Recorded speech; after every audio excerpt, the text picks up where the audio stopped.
We have the CFMOTO Sport 4 in the garage. For Christmas, my girlfriend's kids got us a light bar. So that's pretty freaking cool. And I see everybody asking about where to connect these and how to get them working. So we're going to come off with our own line, our own fuses, and do it right. Well, what I consider right. And you can do it any way you like. It don't matter to me. My little workshop here in the back. First of all, this is probably at least a 2 beer job. And you got to get the tall boys. Don't chintz out on the 12 ounces. And you're probably going to want to pick up a 6-pack. I'm thinking those are just going to get us started. So what I intend to do is on my old side-by-sides, I always use these relays. They're like a Bosch relay. That's an 80 amp. I got some 20s and some 40s around here somewhere. But they work well. They work great. But the problem is for every light, everything you put up, you've got a relay that you've got to try and find a place to put. And on my Razor, I have a wall of relays. It's no longer a firewall, it's a relay wall. And it's kind of hard to keep everything straight, looking nice, neat, keep the wiring harness all put in. So, Amazon, eBay, Temu, pick your favorite Chinese dealer. They make these. It's an all-in-one kit. Let's see if I can even get this open with one hand. There we go. All-in-one kit. And it's got the relays built in. It's got your fuses built in. It's really slick. This is where your switches come in. So number 1 here is going to trigger relay 1, which is going to be output 1. You hook your battery up to the input here. You have to run a ground here because that's what closes the relays, or neutral or negative. And this will run 6 different accessories. The relays are replaceable and the fuses are replaceable. They give you kind of an assortment of them here. Comes with the kit. You're going to want to figure out what your draw is on your circuit and fuse it appropriately. Don't trust what they put in here. These relays, I believe they are 40 amp relays. So, I mean, that's a gob of power. You can take if you use 40 amps on every one of those, you will probably end up damaging your stator or your voltage regulator or something to that point. So keep in mind what your vehicle is able to put out and stay within those boundaries.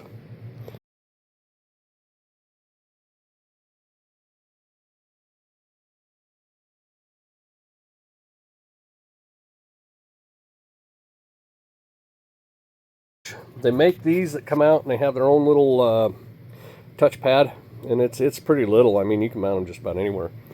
But I like the switches myself. I'm a switch guy. And that is the switch that we're going to put on that light bar today. So we're going to wire it in to this relay block. We're going to bring a main wire off of the battery through 40 amp fuses, which is going to be supplying the main power to this. And then the power from my switches is going to come off of the accessory side of key switch. So the board will be powered all the time, but the only way these will come on is if the key is on. So no more running your battery down.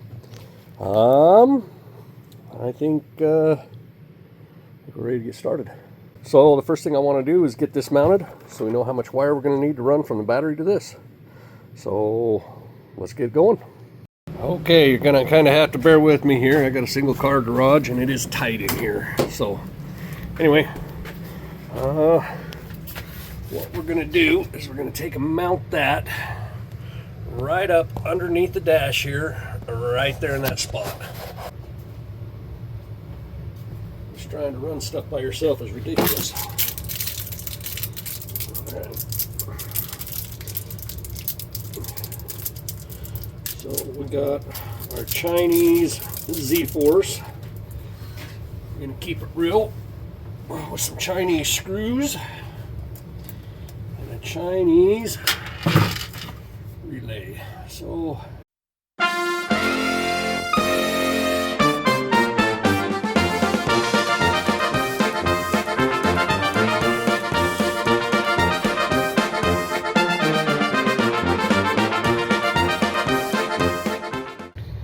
alright, we got that mounted.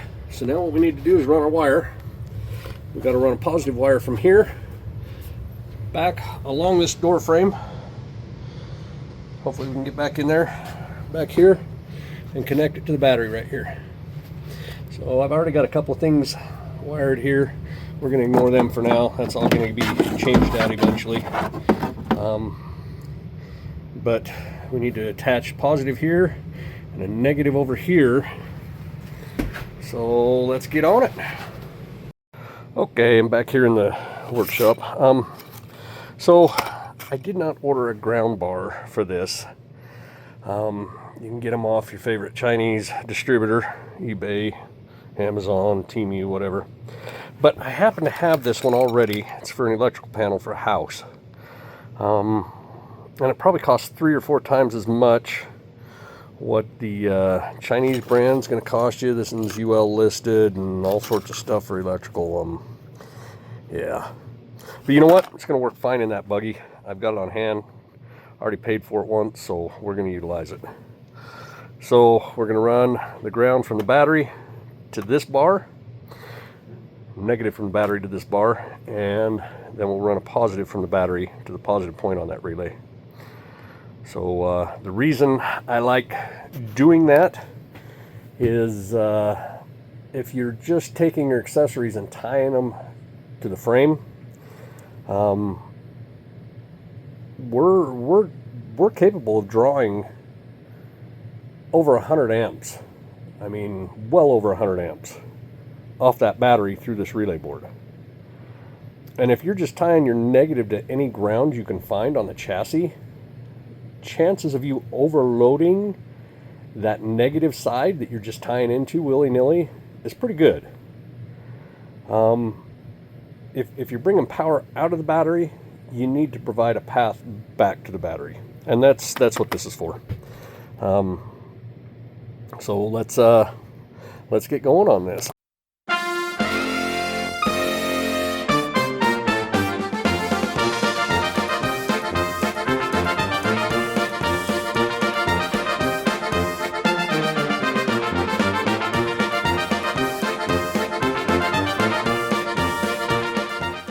Okay, let me bring you back into where we are.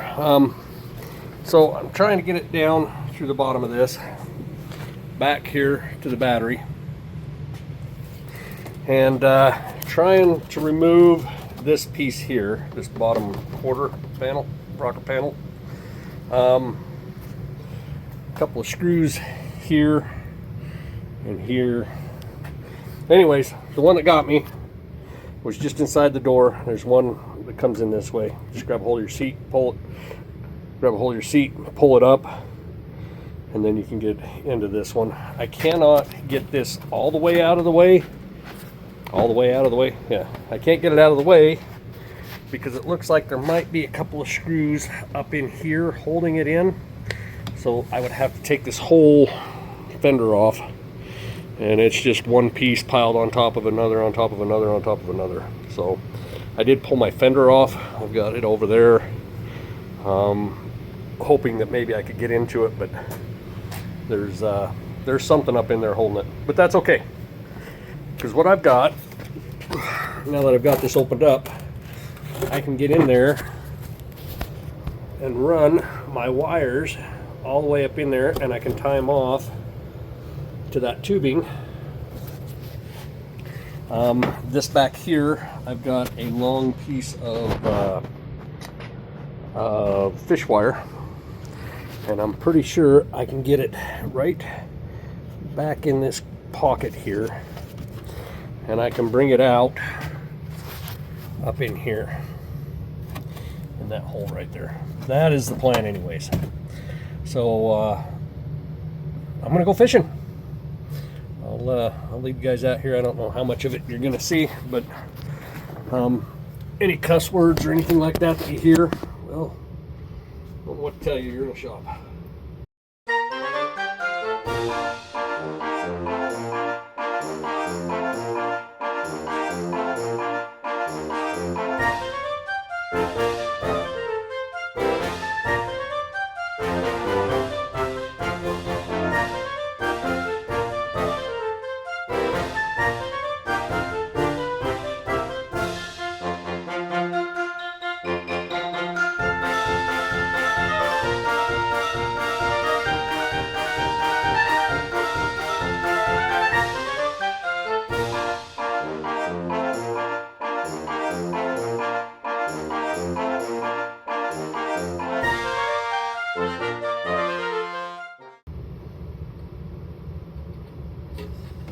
Yeah.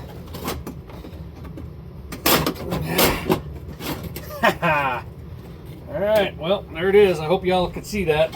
What I did is I got this wire fished. It's going in right here. That wire right there. And I've got it going down through here. And bam! Coming out right here. So all I got to do is tie my wires on there and pull it back towards the front.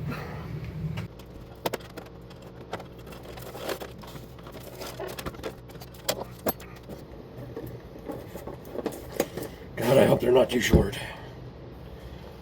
Alright, I'm bringing it back here into the shop while I get this wire ready. I don't know how many of you all do this, but trust me, I don't even know where I'm going to put you guys. I need a tripod for my phone. I would imagine I'm going to need probably about that much to get the battery post separated. And I'm not tightening it tight in here. I don't want to damage any insulation. Just enough to hold it. And again, your favorite Chinese store. You can buy this wire loom tape, and it's not plastic. It's not the stretchy electrical tape. It's actually a cloth wire tape. And I am just going to take and tape this up the whole length so I don't have wires dangling, looking like crap everywhere, even though probably nobody will ever see them up in there. But it just gives an extra layer of protection. It makes it look like whoever put it in there really cared. You know what? I care.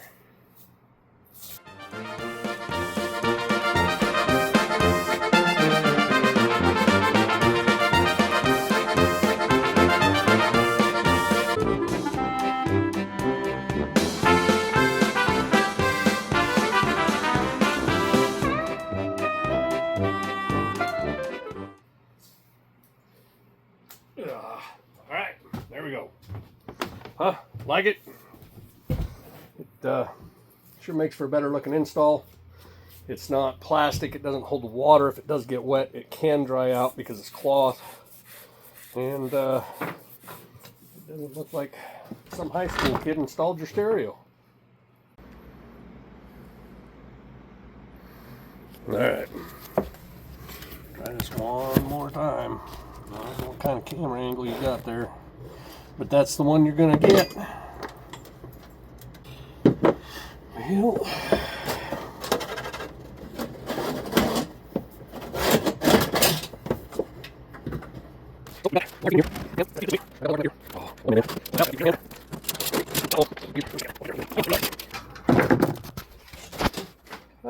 Well, Alright, well, it looks like the phone fell over. That was not fun at all. But I got it there. A lot of the videos I see have people running it right up through the middle of that tunnel right there. Yeah, do that. Come out here to the battery, run up through the tunnel, bring it out next to those others, and just across the dash like they did theirs. Don't do this. This was ridiculous. It's there. I'm going to leave it, but I would never do that again. What a pain in the ass. I think Yeah, and then you won't have to drill. I'll plug a hole. You know what? It's Miller time. All right, so I went ahead and put this all back together. Got the rocker panels all back in. Got the fender back on. Ended up plugging that hole. I think what we're going to do now is we're going to go ahead and terminate these wires here to the blocks and get that mess out of our way, and then we'll come back here to the battery. I don't see any problem with the negative, but that positive is gonna have to have a fuse put on it. There's just no way I want that much wire hanging out, that heavy a wire. It shorts out anywhere. Things are gonna get exciting. So we like exciting, but we like it on the trails. So anyway, I guess I'm going to go ahead and go get the stuff to get this terminated under here. I'll be back to you in a minute.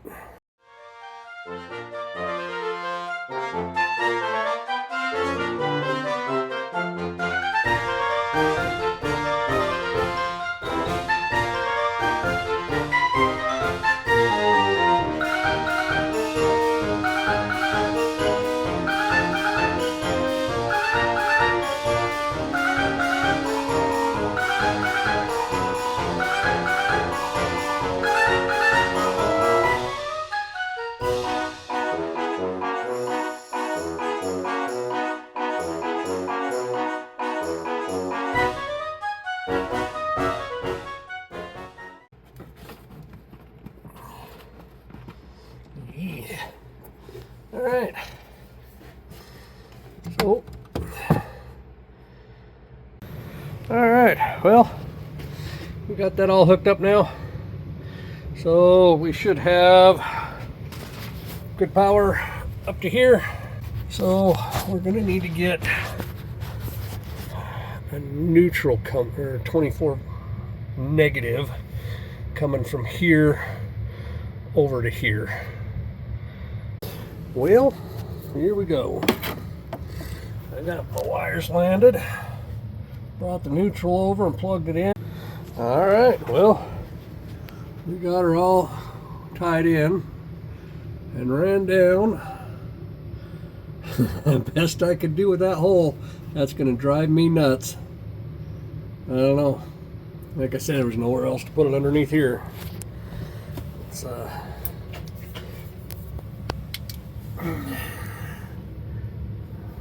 of see right there where it comes through the dash. Just brought it down. I've got it tied to relay number 6 here, and the ground mounted right there on the ground. So I'm going to put the light bar next to him. It just makes more sense. If I'm reaching to dim my lights, I want to be able to turn off the light bar at the same time, or if I want bright lights, I want to be able to turn on the light bar at the same time. So putting them right next to each other. Back here behind this, these come out pretty easy. Just reach back behind there. There's a couple of, I don't know, fins, if you will. Get this one out. So that's what is plugging that hole.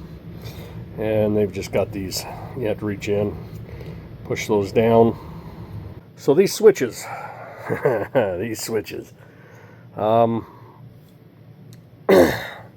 because I have dealt with them quite a bit. And looking at the top, so if it was upright going in, these two are the ground. These you need to hook up to negative. This one is your switch lead. So power goes in there, power is going to come back out there.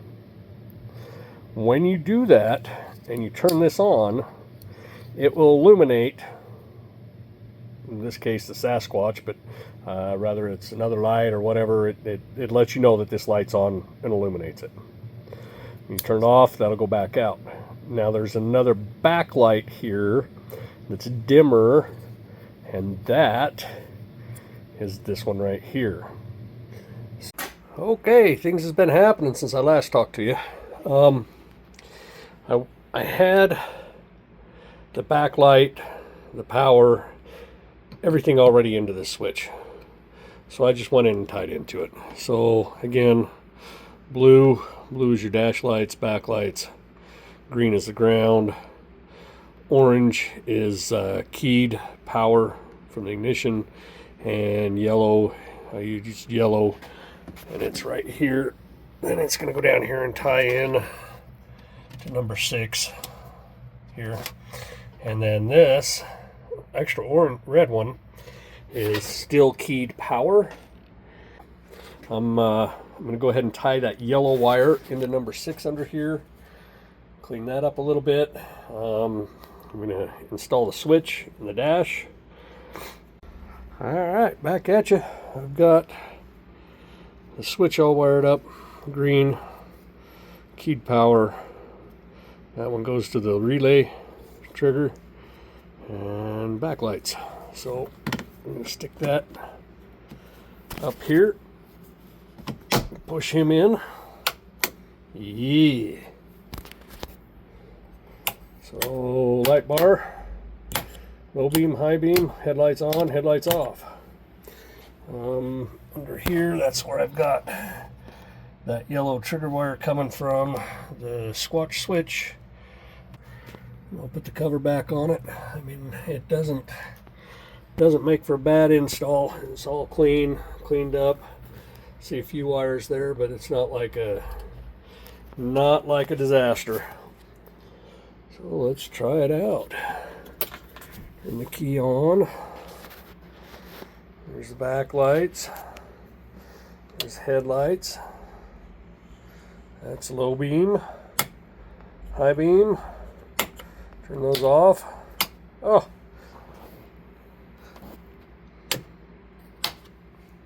And out here we got us light bar. Hey. Off the switch. So this is what I was talking about with the headlights. The halos or the LEDs around them, they still stay on, so you're not getting rid of all the light. Going down the trail and stuff, people can still see you. And then when I want the headlights on, I flip the switch. I got my headlights. I like that a lot better. As I think I lied to you guys. Lied to you about one thing. When we first started this project, I said it was a 2-beer job. There's 3, and I threw one away in the house. It's a 4-beer job. Tall boys, mind you. Not them little snack beers. Buddy, you got to get good beers to do this. You got to get the real ones. But anyway, hope to see you out on the trail sometime. Be safe. Keep the shiny side up.